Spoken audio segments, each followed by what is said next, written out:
जय हिंद दोस्तों, वेलकम टू आरचे क्लासेज द बेस्ट चॉइस ऐसी हो जिसका कोई विकल्प ना हो। आज हम स्टार्ट करने जा रहे हैं इंग्लिश में एक और नई सीरीज़ जिसमें हम पढ़ेंगे नरेशन के बारे में। जो हर एग्ज़ामों में ऐसे एग्ज़ाम जिसमें इंग्लिश पूछी जा रही हो उसमें हर एग्ज़ाम में लगभग नरेशन का एक अच्छा खासा वेटेज होता है, अच्छे खासे नंबर्स में पूछा जाता है। तो आज जैसा कि आप वाइट बोर्ड पे देख पा रहे होंगे, नरेशन एक परिचय। अब ये किन किन एग्ज़ामों को टारगेट करता है, किन किन एग्ज़ाम में मतलब स्पेशली हम यहाँ पढ़ाने वाले हैं। तो एयरफोर्स, नेवी, एसएससी, टीचिंग से एग्ज़ाम हो गए जैसे like C TET, UP TET. तो इन सब एग्ज़ामों में बेहतर तरीके से क्या किया जाता है, पूछा जाता है। इसके काफ़ी नंबर्स मतलब वेटेज काफ़ी ज़्यादा होता है। तो आज हम सिर्फ नरेशन के परिचय के बारे में देखेंगे कि नरेशन होता क्या है, इसको अच्छे से पढ़ने का प्रयास करेंगे। तो स्टार्ट करते हैं हम आज की वीडियो धीरे न करते हुए।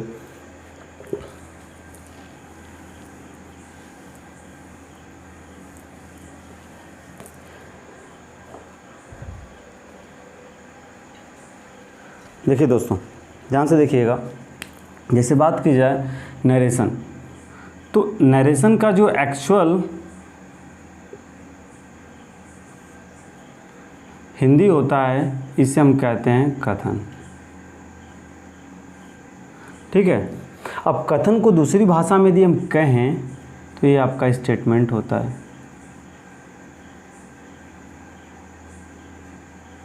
क्या होता है? स्टेटमेंट होता है।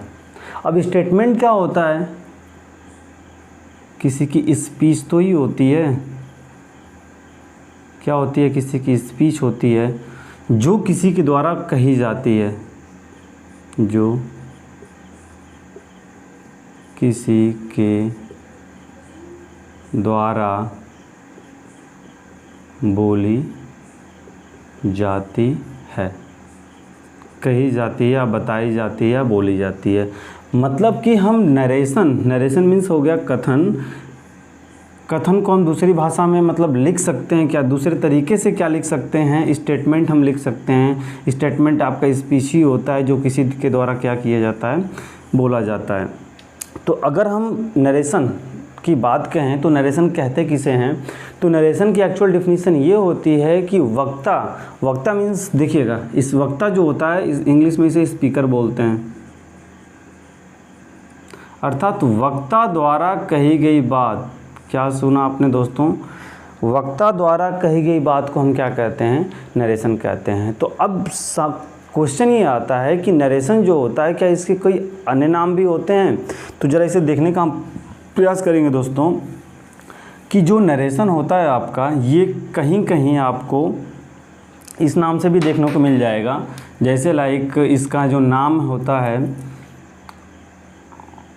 रिपोर्टेड, कहीं पे आपको मिल जाएगा रिपोर्टिंग नाम से, कहीं पे आपको मिल सकता है डायरेक्ट नाम से, डायरेक्ट स्पीच, ये रिपोर्टिंग स्पीच, ये रिपोर्टेड स्पीच, या फिर इस नाम से मिल सकता है इनडायरेक्ट स्पीच।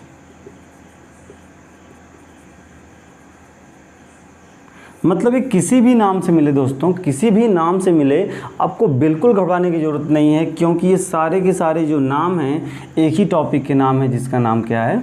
नरेशन। बिल्कुल दिमाग में इससे छाप लीजिए दोस्तों कि जो नरेशन है ये एक्चुअल इसका नाम है, लेकिन अन्य तरीके से इसे रिपोर्टेड, रिपोर्टिंग, डायरेक्ट या फिर इनडायरेक्ट नाम से भी टॉपिक्स दे दिया होता है। तो सारे मतलब जो भी चीज़ें हैं, स्पीच आपका लगा हुआ है ना, स्पीच क्या स्टेटमेंट है, कथन है, जो बात बोली जा रही है, कही जा रही है, तो ये चीज़ें हैं। तो आप इसे ध्यान से समझिएगा कि जो नरेशन होता है हमारे द्वारा एक्सप्रेस, किसी भी बात को हमारे द्वारा एक्सप्रेस या अर्थात बोले जाने का एक तरीका होता है जिसको हम बोलते हैं। तो नरेशन क्या हो गया कि वक्ता द्वारा कही गई बात को, वक्ता द्वारा कही गई बात को, ध्यान से सुनिएगा दोस्तों, वक्ता द्वारा कही गई बात को हम क्या बोलते हैं? नरेशन बोलते हैं, कथन बोलते हैं। तो शायद आई होप ये बात आपकी क्लियर हो गई होगी। दोस्तों आप किसी भी एग्ज़ाम की तैयारी कर रहे हो, आप किसी भी एग्ज़ाम की तैयारी कर रहे हो, यदि उसमें इंग्लिश पूछा जा रहा है तो ये नरेशन टॉपिक एक अच्छा खासा वेटेज रखता है, एक अच्छे खासे नंबर में पूछा जाता है। तो आप लोग इस वीडियो को स्किप मत कीजिएगा, अंत तक देखने का प्रयास कीजिए जो बातें आपको बताई जा रही हैं। वैसे आज सिर्फ नरेशन का इंट्रोडक्शन क्लास है, जिसमें हम सिर्फ नरेशन को ये समझेंगे कि ये होता क्या है और कैसे बनता है। ये तो बातें बात की हैं, बट हम सिर्फ नरेशन के बारे में डिस्कशन करेंगे, बात करेंगे, ठीक है। तो ये चीज़ें आपकी हो गई। इसके बाद क्या है दोस्तों, ध्यान से देखिएगा।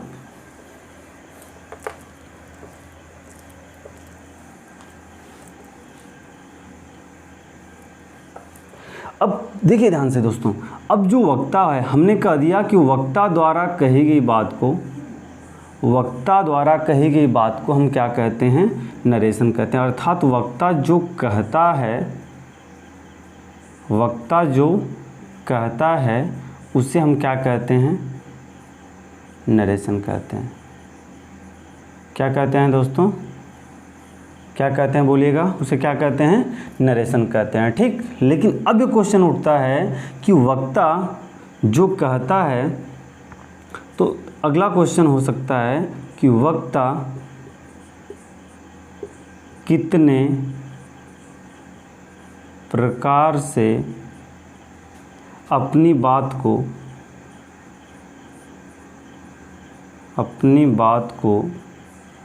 कह सकता है।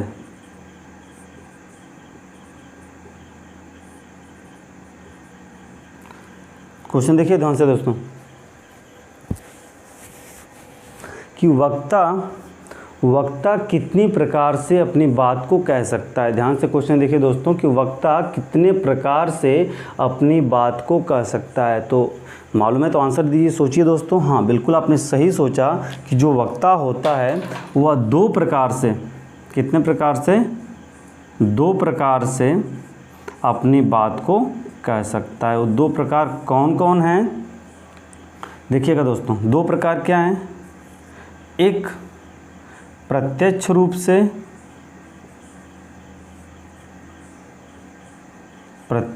से और दूसरा अप्रत्यक्ष रूप से। आप सोच रहे होंगे दोस्तों ये क्या है, तो ध्यान से देखिएगा। प्रत्यक्ष रूप से या अप्रत्यक्ष रूप से, जिसे हम इंग्लिश में बोलते हैं डायरेक्ट और प्रत्यक्ष को बोलते हैं डायरेक्ट और अप्रत्यक्ष को बोलते हैं इनडायरेक्ट,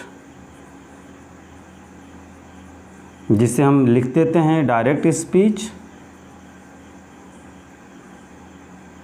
और इनडायरेक्ट स्पीच। अब एक क्वेश्चन और उठता है दोस्तों कि प्रत्यक्ष और अप्रत्यक्ष तरीका क्या होता है, अर्थात डायरेक्ट स्पीच क्या होती है और इनडायरेक्ट स्पीच क्या होती है। तो अब हम दोस्तों ये भी कह सकते हैं कि नरेशन के प्रकार कितने होते हैं, अर्थात इसके टाइप्स कितने होते हैं। तो इसका आंसर आपको यह, अब देखिए ध्यान से दोस्तों, कि जब वक्ता द्वारा कही गई बात को हम नरेशन कह रहे हैं, ठीक है, तो वक्ता अपनी बात को जब दो तरीके से कह रहा है तो क्या वो नरेशन का टाइप नहीं होगा, बोलने का तरीका तो उसे अपना रहा है ना। तो प्रत्यक्ष तरीका हो गया और अप्रत्यक्ष तरीका हो गया, अर्थात डायरेक्ट स्पीच हो गई और क्या हो गया आपका, इनडायरेक्ट स्पीच हो गई। क्लियर होगी बात। तो अब हम जानने का प्रयास करते हैं कि ये प्रत्यक्ष रूप और अप्रत्यक्ष रूप क्या होता है, अर्थात डायरेक्ट स्पीच और इनडायरेक्ट स्पीच क्या होती है। ध्यान से देखेंगे दोस्तों, देखिएगा।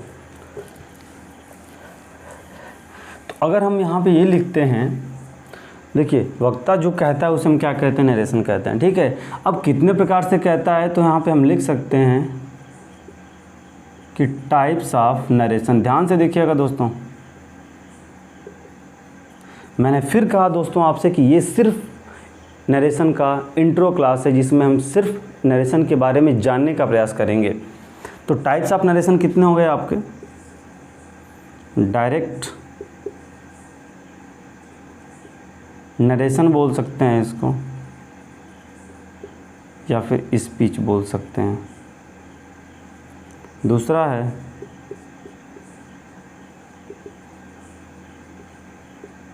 इनडायरेक्ट नरेशन या स्पीच। ध्यान से देखिए दोस्तों इसके बारे में, डायरेक्ट स्पीच और इनडायरेक्ट स्पीच। ठीक है, तो अब यहाँ पे देखेंगे हम ये डायरेक्ट स्पीच क्या होता है और इनडायरेक्ट स्पीच क्या होता है। ये डायरेक्ट स्पीच क्या होता है और इनडायरेक्ट स्पीच क्या होता है। तो देखिए ध्यान से दोस्तों, वक्ता, मैंने इसके बारे में क्या बोला, इस बात पे गौर करिएगा। वक्ता यानी स्पीकर, वक्ता यानी क्या, स्पीकर।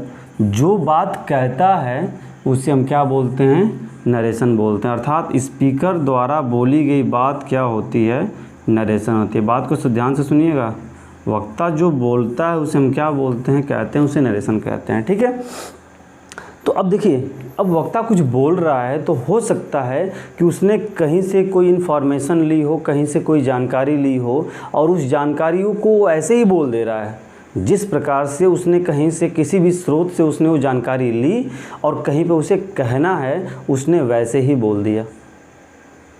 तरीका एक हो गया।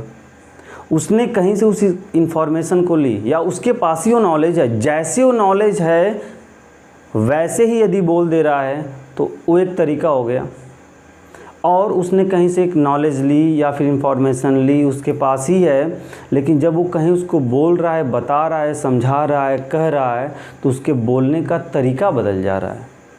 क्या मैंने कहा, उसके बोलने का तरीका बदल जा रहा है। तो जब तरीका, एक में तरीका नहीं बदल रहा और एक में तरीका बदल जा रहा है। जैसे देखेंगे दोस्तों क्या है कि ए और बी, देखिए ध्यान से दोस्तों, आपको यहाँ पे समझ में आ जाएगा।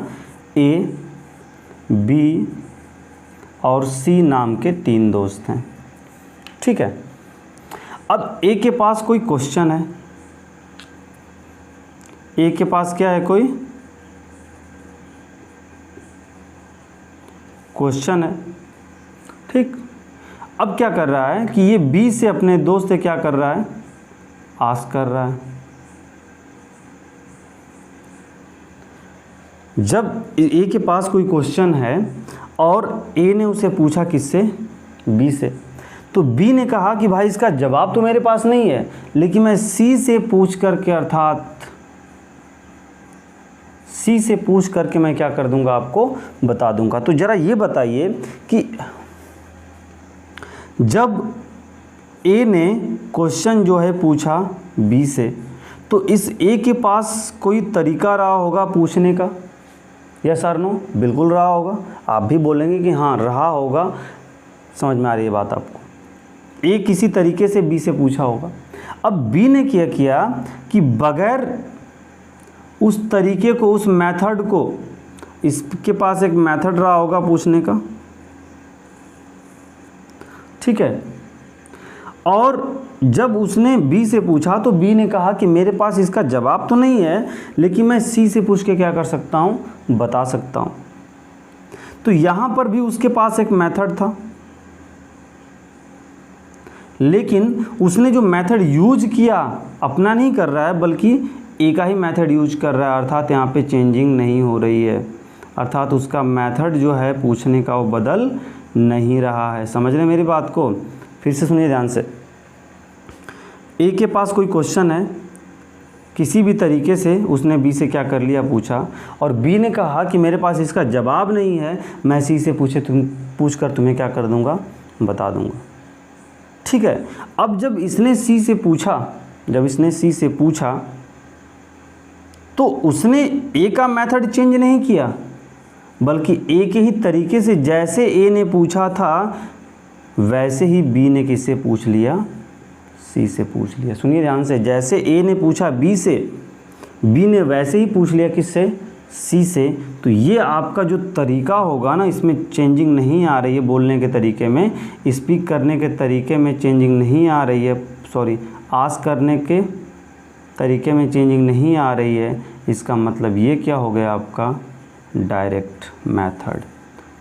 कैसे मेथड का यूज करके पूछ रहा है, डायरेक्ट मेथड का यूज कर रहा है, अर्थात यहाँ पे परिवर्तन नहीं हो रहा है।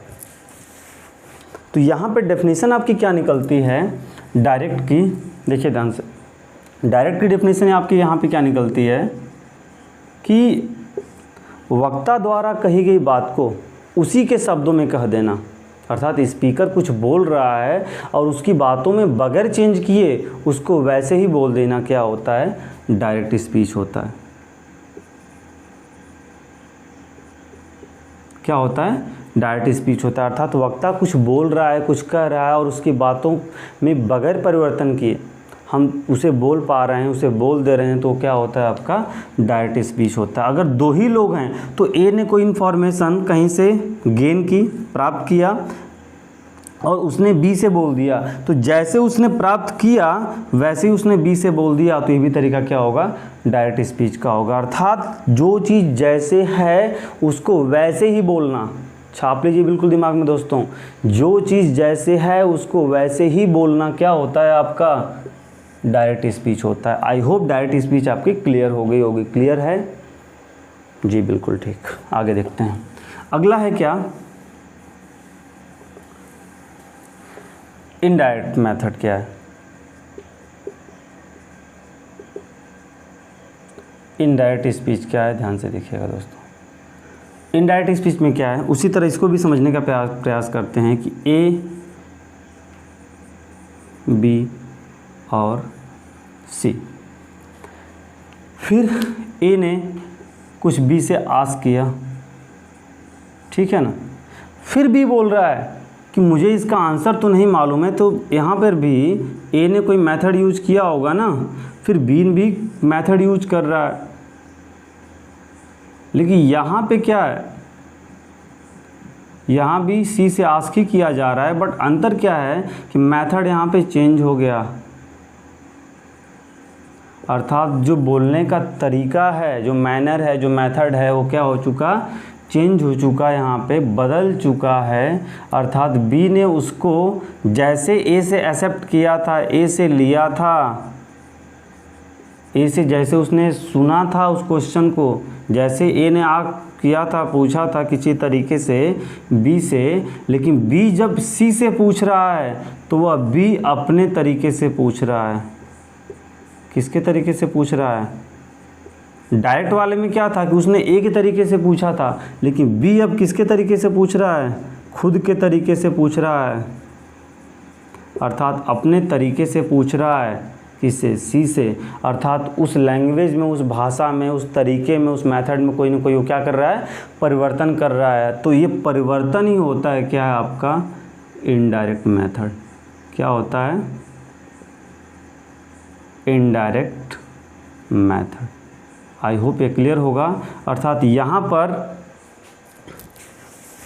हम ये कह सकते हैं कि वक्ता द्वारा कही गई बात को उसके शब्दों में न कहकर अपने शब्दों में कहना, वक्ता द्वारा कही गई बात को उसके शब्दों में न कह कर के अपने शब्दों में कहना क्या होता है, इनडायरेक्ट स्पीच होती है या फिर इनडायरेक्ट मेथड होता है। तो आई होप दोनों चीज़ें आपकी क्लियर होंगी। पहले हमने कहा कि वक्ता द्वारा कही गई बात को नरेशन कहते हैं, वक्ता द्वारा कही गई बात को नरेशन कहते हैं। आपका अब जब वक्ता बोल रहा है तो वक्ता को बोलने के कितने तरीके हो सकते हैं, तो वक्ता को किसी बात को कहने के दो तरीके हो सकते हैं, जिसमें एक इनडायरेक्ट, एक आपका आता है डायरेक्ट मेथड और दूसरा क्या आता है, इनडायरेक्ट मेथड आता है।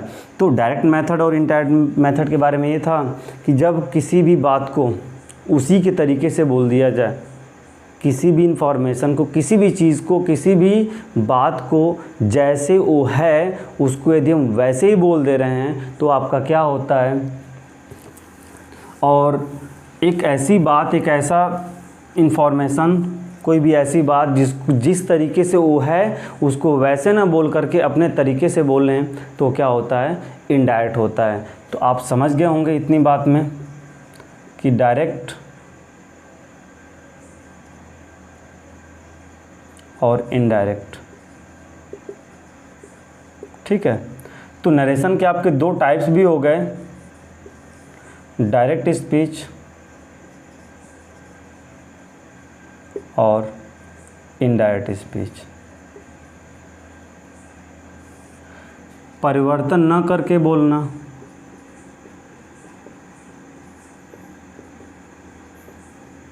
अर्थात बोलने के तरीके में परिवर्तन न करना डायरेक्ट स्पीच, और परिवर्तन करना, परिवर्तन करना क्या हो गया आपका इनडायरेक्ट स्पीच, मतलब उसको स्पीच को बदल के बोलना, बोलने के तरीके को चेंज करके बोलना क्या हो गया आपका इनडायरेक्ट स्पीच। तो आई होप आपका डायरेक्ट स्पीच और इनडायरेक्ट स्पीच क्या हो गया होगा, क्लियर हो गया होगा। ठीक है दोस्तों, तो मिटाते हैं इसको। फिर आगे है आपका, ध्यान से देखिएगा, कितने प्रकार के वाक्यों का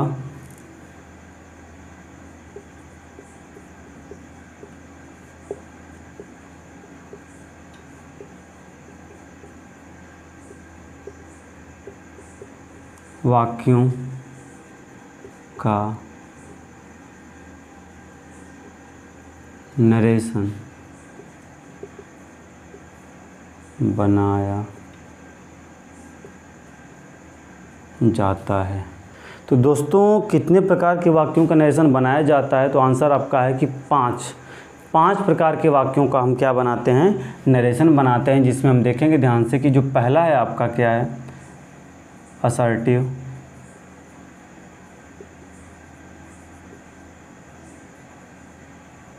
सेंटेंस। दूसरा क्या है, इंट्रोगेटिव,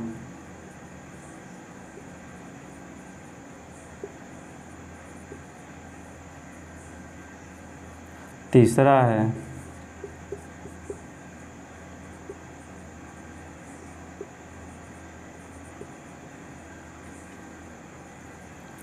चौथा है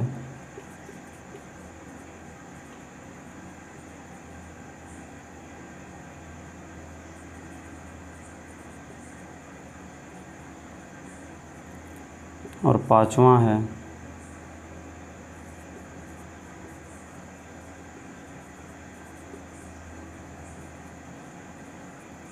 ठीक है। तो अगर क्वेश्चन आपसे ये उठता है, पहले हमने देखा नरेशन के बारे में, उसके टाइप्स के बारे में, उसके बाद कितने प्रकार के वाक्यों का बनता है, तो आपके 5 प्रकार के वाक्यों का बनता है, असर्टिव सेंटेंस, इंट्रोगेटिव, तीसरा इम्परेटिव, चौथा एक्सक्लेमेटरी और पांचवा क्या है ऑप्टेटिव। जब इसको हम बनाना सीखेंगे तो एक एक सेंटेंस के बारे में अच्छे से क्या करेंगे, डिस्क्राइब करेंगे। अभी के लिए बस इतना समझ लेते हैं कि नरेशन कितने प्रकार के वाक्यों का बनता है, तो आपका आंसर होगा कि नरेशन 5 प्रकार के वाक्यों का क्या होता है, बनता है। तो आप लोग इससे थोड़ा सा कॉपी कर लीजिए ध्यान से।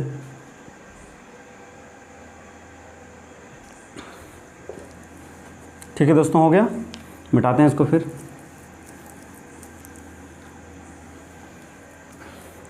अब आगे देखते हैं दोस्तों कि जो आपका डायरेक्ट स्पीच होता है, पहले हमने क्या लिया, डायरेक्ट स्पीच,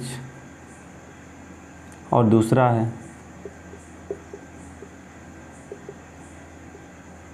इनडायरेक्ट स्पीच। तो अगला जो आपका टॉपिक आता है कि डायरेक्ट स्पीच के भी भाग होते हैं, क्या होते हैं, नहीं होते हैं। इनडायरेक्ट स्पीच के भाग होते हैं कि नहीं होते हैं। तो जो आपका डायरेक्ट स्पीच होता है, इसके 2 भाग होते हैं। डायरेक्ट स्पीच के 2 भाग होते हैं, इसको जरा हम समझने का प्रयास करेंगे। देखिए, पहली चीज़ हमने देखी नरेशन का डिफिनीशन देखा, फिर नरेशन के काइंड्स देखे। अब उस काइंड्स में भी जो काइंड आपका है डायरेक्ट स्पीच, इसके भी आपके 2 भाग होते हैं। डायरेक्ट स्पीच के भी कितने भाग होते हैं,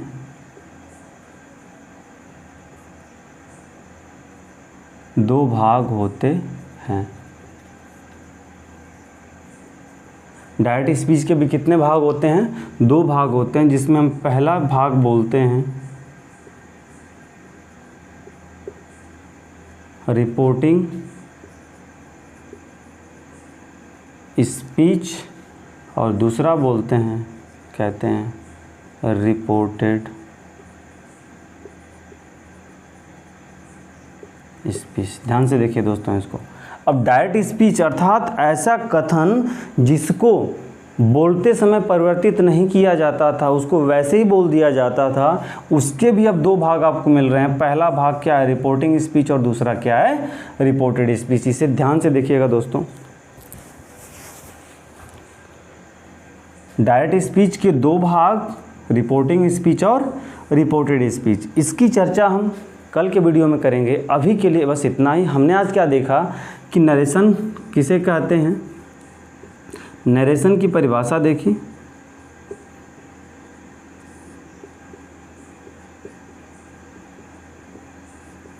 फिर नरेशन के प्रकार देखें, फिर कितने प्रकार के वाक्यों का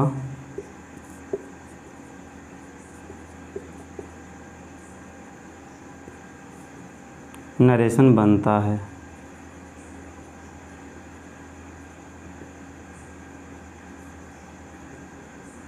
ठीक है, अब कल हम चर्चा करेंगे डायरेक्ट स्पीच के जो भाग हैं, रिपोर्टिंग स्पीच और रिपोर्टेड स्पीच।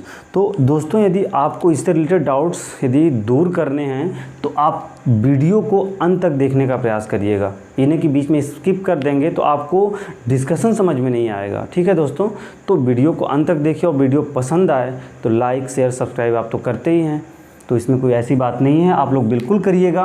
और हाँ, अपने दोस्तों को जो भी इसकी नीड होगी, जो भी air force navy SSC CTET TET की तैयारी कर रहे होंगे, उनके पास ये वीडियो ज़रूर पहुंचाने का प्रयास करिएगा ताकि थोड़ा उनका भी लाभ हो सके। ओके, तो आज के लिए बस इतना ही। जय हिंद दोस्तों।